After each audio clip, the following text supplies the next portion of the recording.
Hello दोस्तों, स्वागत है आप सभी का KCC education IAS aspirant channel पर। मेरा नाम है कौशल कुमार। मैं आशा करता हूं आप सभी लोग अच्छे होंगे, स्वस्थ होंगे। दोस्तों, ये हमारी भारतीय संविधान की एक सीरीज चल रही है। अगर आपने पुरानी वीडियोस नहीं देखे हैं तो प्लीज़ उनको देखिए, क्योंकि हम भारतीय संविधान का भाग 1 और भाग 2 कवर करा चुके हैं। ये हमारा भारतीय संविधान का भाग 3 चल रहा है, जिसमें हम मौलिक अधिकारों को कवर करा रहे हैं। आज हम मौलिक अधिकार जो है हमारा चौथा, उसके विषय में चर्चा करने वाले हैं, जिसका नाम है धार्मिक स्वतंत्रता का अधिकार, जो कि हमारा अनुच्छेद 25 से लेके 28 तक दिया गया है। इससे पहले हम इस अधिकार के बारे में विस्तार से चर्चा करें, आप लोगों से हमारा आग्रह है कि आप प्लीज़ वीडियो को अपने दोस्तों को शेयर कर दो, ताकि अधिक से अधिक लोगों के पास ये वीडियो पहुंचे और हम आप लोगों के लिए बेहतरीन से बेहतरीन कंटेंट लेके आ सकें। और जो वीडियो हमारी जितनी हाईएस्ट रीच पर जाएगी, उतना हमको मोटिवेशन मिलेगा और हो सकता है कि आपके माध्यम से किसी आपके साथी का भला हो और उसको भी एक अच्छा और बेहतरीन कंटेंट मिल पाए भारतीय संविधान के संबंध में। तो आप लोग अगर भारतीय संविधान को बहुत ही इंटरेस्ट रखते हैं भारतीय संविधान को जानने में और भारतीय संविधान को समझने में, तो आप हमारे साथ चैनल से जुड़ सकते हैं। चलिए, इसके बाद बात करते हैं हमारा सबसे पहले कि धार्मिक स्वतंत्रता के अधिकार को समझने से पहले आपको ये बात जाननी जरूरी है कि आखिर धार्मिक स्वतंत्रता होती क्या है। तो देखिए, धार्मिक स्वतंत्रता का मतलब है कि किसी भी व्यक्ति यानी कि किसी भी धर्म को निर्बाध रूप से, पॉइंट टू बी नोटेड, निर्बाध मतलब किसी के द्वारा जबरदस्ती नहीं मनवाया जाएगा, बाध्य नहीं किया जाएगा, उसको फोर्स नहीं किया जाएगा। और निर्बाध रूप से वह अपने धर्म को क्या करता है, किसी भी धर्म को, जिस भी धर्म में उसका इंटरेस्ट है, उसको पसंद है, वो अपने धर्म को अपनाता है और उसी धर्म के अनुसार वह आचरण करता है। और साथ ही ये भी अधिकार देता है कि यदि कोई व्यक्ति धर्म को नहीं मानना चाहता है तो वो ना माने तो भी आपका चलेगा, क्योंकि धार्मिक स्वतंत्रता का अधिकार जो है वो ये कहता है कि अगर आप किसी धर्म को अपनाना चाहते हैं आप अपना सकते हैं। लेकिन अगर मान लीजिए आप नास्तिक हैं, आपकी आस्था किसी भी धर्म के अंदर नहीं है, किसी भी ईश्वर के अंदर नहीं है, आप मानते हैं कि संसार में ईश्वर नाम की कोई चीज नहीं होती है या कोई ऐसा तत्व नहीं है ब्रह्मांड के अंदर, तो भी आपको हमारा धार्मिक स्वतंत्रता का अधिकार क्या करता है, पूर्ण स्वतंत्रता प्रदान करता है कि आप किसी में आस्था नहीं रखते हैं तो कोई आपको जबरदस्ती आस्था रखने के लिए मजबूर नहीं कर सकता है, क्योंकि ये आपका व्यक्तिगत और निजी अधिकार है, तो आप उसका प्रयोग कर सकते हैं। इसी को हमारा क्या कहते हैं, धार्मिक स्वतंत्रता। एक बार फिर समझ लीजिए, किसी भी व्यक्ति किसी भी धर्म को निर्बाध रूप से अपनाना, उसके अनुसार आचरण करना या फिर उसको ना मानने का अधिकार ही धार्मिक अधिकार कहलाता है। जैसे किसी व्यक्ति की अगर किसी में आस्था है तो वह उसको धर्म को अपना सकता है, उसके अनुसार आचरण व्यवहार कर सकता है। साथ ही अगर कोई व्यक्ति नास्तिक है तो उसकी आस्था ही नहीं है, तो आस्तिक मतलब जिसकी किसी में आस्था है, और नास्तिक मतलब जिस व्यक्ति की किसी में आस्था ही नहीं है। लेकिन यहां पर एक बात आपको ध्यान रखना होगा, यदि नास्तिक व्यक्ति किसी धर्म को नहीं मानता है तो वह किसी अन्य धर्म का अपमान या आलोचना नहीं कर सकता है। क्यों? क्योंकि यह व्यक्ति का निजी मामला है और आपकी आस्था नहीं है, तो अच्छी बात है, बट आपको किसी भी धर्म की आलोचना का अधिकार हमारा ये नहीं देता है। क्यों? क्योंकि भाई सबकी अपनी अपनी आस्था है ना, और आप किसी की आस्था को ठेस पहुंचाएंगे मतलब गरिमा को ठेस पहुंचाएंगे, जो कि मौलिक अधिकारों के विरुद्ध माना जाता है। चलिए आगे बात करते हैं हमारा सबसे पहले कि आर्टिकल जो 25 है वो क्या कहता है, क्योंकि धार्मिक स्वतंत्रता का अधिकार अनुच्छेद 25 से लेकर 28 तक पूरा वर्णित किया गया है। तो समझते हैं 25 क्या कहता है। तो अनुच्छेद 25 कहता है कि धार्मिक अंतःकरण की स्वतंत्रता, पॉइंट टू बी नोटेड, किसकी स्वतंत्रता, अंतःकरण की स्वतंत्रता। ये अंतःकरण क्या होता है? तो इसका अर्थ है कि कोई व्यक्ति जब अपनी आत्मा से किसी चीज को ग्रहण करता है, मतलब आत्मसात करता है, तो उसे कहते हैं अंतःकरण करना, यानी कि आंतरिक रूप से उसको ग्रहण करना।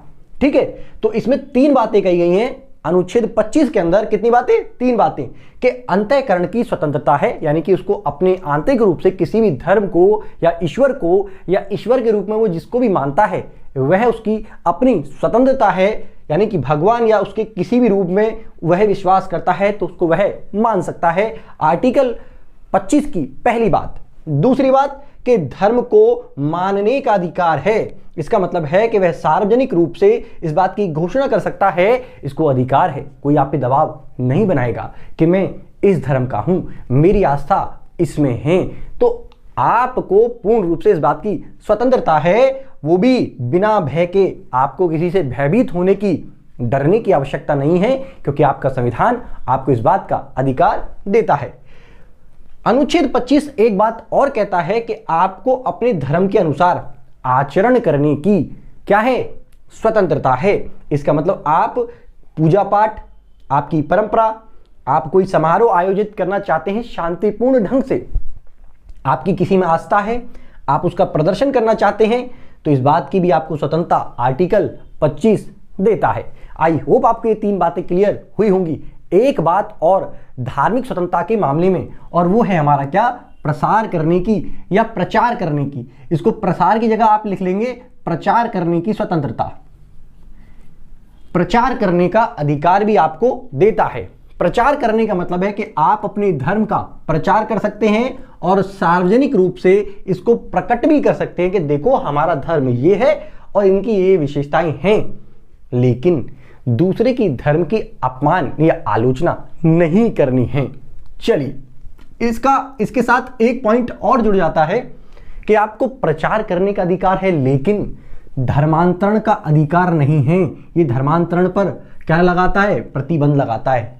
इसका मतलब आप धर्म नहीं बदल सकते, बिल्कुल बदल सकते हैं, लेकिन किसी के दबाव में आकर नहीं, और ना ही किसी धार्मिक संस्था को यह अधिकार है कि वह किसी भी प्रकार का पैसे का या अन्य किसी प्रकार का लालच या व्यक्ति पर दबाव बनाकर उसके धर्म को परिवर्तित करवाए। यानी कि आपने सुना होगा कि धर्म को क्या कर लेते हैं लोग, परिवर्तित कर लेते हैं कि कोई मतलब एक मान लो ए धर्म का व्यक्ति था, उसका इंटरेस्ट बी धर्म में आ गया, तो अगर वह स्वतंत्र रूप से अपनी इच्छा अनुसार बी धर्म को अपनाना चाहता है तो अपना सकता है, लेकिन बी धर्म के लोग किसी भी प्रकार का लालच या दबाव बनाकर ए व्यक्ति से धर्म परिवर्तित नहीं करा सकते हैं। यह हमारे मौलिक अधिकार में वर्णित किया गया है। अब इस धर्म के कुछ इस मौलिक अधिकार के कुछ अपवाद भी सामने आते हैं। 2 अपवाद हैं। पहला अपवाद तो ये, अगर राज्य या सरकार गवर्नमेंट ऐसा करती है तो यह धार्मिक स्वतंत्रता के अधिकार के खिलाफ नहीं होगा। मतलब राज्य वित्तीय, राजनीतिक और लौकिक क्रियाओं को क्या कर सकता है, विनियमित कर सकता है या निर्बाध कर सकता है। पॉइंट टू बी नोटेड कि अगर कोई धार्मिक संस्था है या धार्मिक स्थल है तो उसकी वित्तीय व्यवस्था, उसकी राजनीतिक मतलब राजनीति में उसका लेन देन नहीं होना चाहिए फालतू का। फालतू मतलब कि धार्मिक रूप से वोट बैंकिंग इकट्ठे करने पर मनाही है, और वो ऐसी कोई लौकिक प्रक्रिया करता है धर्म के अंदर। मान लीजिए नर बलि दे रहे हैं, किसी भी ईश्वर को उपासना करते हैं तो नर बलि दे रहे हैं, या फिर अमानवीय कृत्य कर रहे हैं, तो ऐसी क्रियाओं को ये विनियमित कर सकता है। विनियमित करने का मतलब है कि उनके लिए वह दायरे तय कर सकता है या नियम बना सकता है। कौन, सरकार या राज्य, या फिर आप संसद भी कह सकते हैं उसको। सार्वजनिक, एक और पॉइंट, सार्वजनिक हिंदुओं की धार्मिक संस्थानों को उनके सभी वर्गों का मतलब है कि हिंदुओं के अंदर किसी भी प्रकार की जाति का कोई भी व्यक्ति है, उसके लिए, उनके कल्याण के लिए और उनके अनुभागों के लिए खोला जा सकता है। यह सरकार कर सकती है कि अगर जो सार्वजनिक धार्मिक स्थल हैं, अगर उनसे सार्वजनिक रूप से लोगों का कल्याण करना है या फिर उनमें भागीदारी का मतलब है कि वो उनमें प्रवेश कर सकते हैं, उनको आजादी है, उनको कोई रोक टोक नहीं करेगा यह कहकर कि यह ऊंची जाति का है या फिर यह नीची जाति का है। क्योंकि ऐसा डॉक्टर BR अम्बेडकर के साथ कई बार घटना घटित हुई थी, आप यकीन नहीं मानेंगे।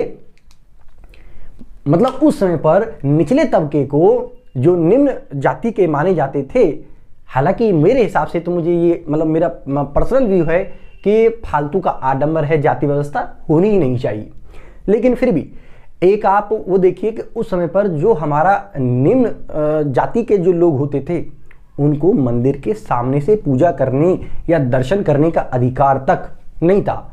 अगर अधिकार बाद में आके थोड़ा बहुत मिला भी तो पहले जो गांव का या उस क्षेत्र का जो दबंग व्यक्ति हुआ करता था या फिर मान लीजिए ऊंची जाति का कोई व्यक्ति हुआ करता था तो पहले पूजा वो करेगा, उसके बाद में पूजा कौन करेंगे? बाकी लोग करेंगे। साथ ही जो निम्न जाति के लोग थे उनके साथ तो इतना ज्यादा, मतलब शूद्रों के साथ तो इतना ज्यादा भेदभाव था कि वो मंदिर के फ्रंट से पूजा कर ही नहीं सकते, यहां तक कि वो मंदिर के सामने से नहीं गुजर सकते हैं, मंदिर के पीछे जाके वो पूजा कर सकते थे।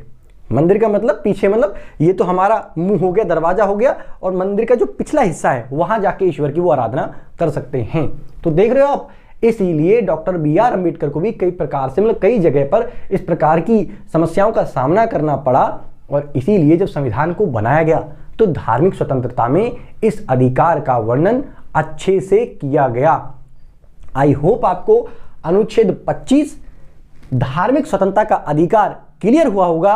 अभी हम नेक्स्ट वीडियो में आर्टिकल 26, 27 एंड आपका 28 पूरी तरीके से समझाएंगे और आपका धार्मिक स्वतंत्रता का अधिकार पूरी तरीके से संपन्न हो जाएगा। तो चलिए मिलते हैं आपको नेक्स्ट वीडियो में, तब तक के लिए थैंक यू। जय हिंद, जय भारत।